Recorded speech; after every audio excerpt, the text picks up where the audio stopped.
I just loved the school, but I think that was because I played sport. I think the rugby was the main. I think academically it was fabulous. I loved all my classes, but I just loved the school. I loved college life. Newbridge in 1970 or back in the 60s was certainly somewhere where I enjoyed. I wasn't the most studious person in the school, as you can imagine, but I found it really interesting and alive when I was there. I loved the spirit of the place.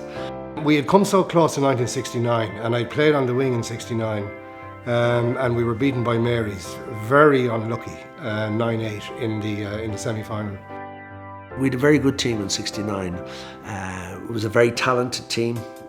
You would probably say maybe more talented than the '70 team, but not as committed as far as I was concerned. We were lucky, I suppose, with the blend of talent that was there. We were lucky that there was a talisman like Mick Quinn. Heffer was unbelievable coach. I mean, I've said it publicly before that I was coached at Leinster level, Lansdowne level, Ireland level, and never did I have a coach that was as good as Father Heffernan, not even at international level. I remember Donnybrook against Terranure, and Mickey lashed 2 penalties from our own 10-yard line. And you never thought about what was coming down the track. You just won that match. You got on to the next one. We thought, oh, Clongowes, we'd beaten them. That'll be handy. That was not handy at all. We nearly came a cropper there. Clongowes were a really good side.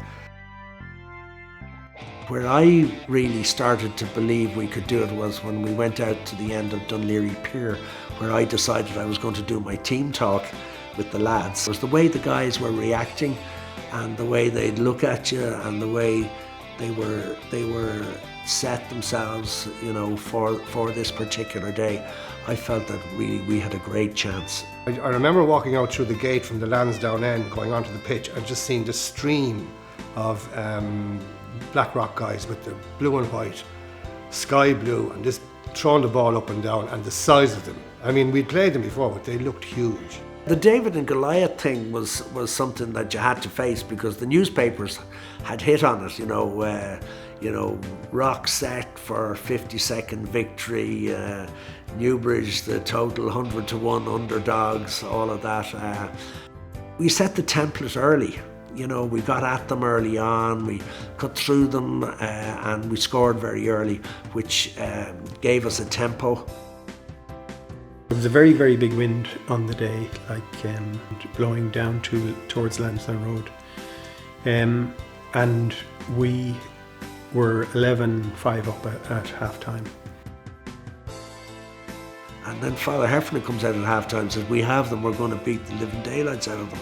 And I was saying, Father, we're only 11-5 up, you know, they have the wind. Don't care what they have, we're going to beat them, we're going to come down here, we're going to spend all the time down here. I said, you're the boss, away you go. The forwards, the belief of every one of them, certainly the leadership of Mickey, that was incredible. I think he boosted everybody.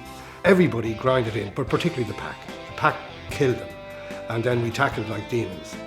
John Carron got a great try. He took a couple of guys over the line with him, like he was like an absolute rhinoceros of a guy. At that stage, the crowd were all along the side of the pitch. They'd come out of the stand and they were going ballistic, like they knew we had the game won. And our lads were playing with great confidence then. You know, Steve Tunney was throwing out reverse passes to me, and you know, it was really funny. You know, it was great to have a situation where for 10 or 15 minutes at the end, you know you have the game won, and you can really turn it on, and you're buzzing. Like the lads were really buzzing. It was like it was a feeling of elation. You know, it really was elation. Like me and 5 others were very young at the time. We were just 16. It was just incredible. Like the whole crowd came in on top of us, and there was just unbridled joy. I looked around for my friends. Like there was a lot of friends from Carlow. There was a lot of friends. You just looked around and people were grabbing you.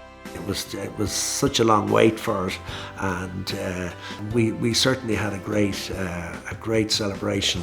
And in the dressing room afterwards, it was just unbridled joy. It was great. I think we're living on it for 50 years since. I think that's the lovely thing. I have 50 years of glory. We've been living on that. So that feeling from when that whistle went till now, I still have it. Obviously, playing for Ireland is one thing, and it's a very personal thing when you play for Ireland, and it means a lot to your family and that.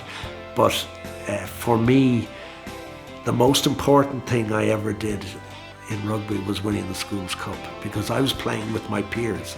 I was playing with guys who were the same age as me. They were my buddies, and it was our day, and it was something that sticks in the memory more than anything. For me, it was the ultimate buzz that I got in my rugby career, was winning the Schools Cup.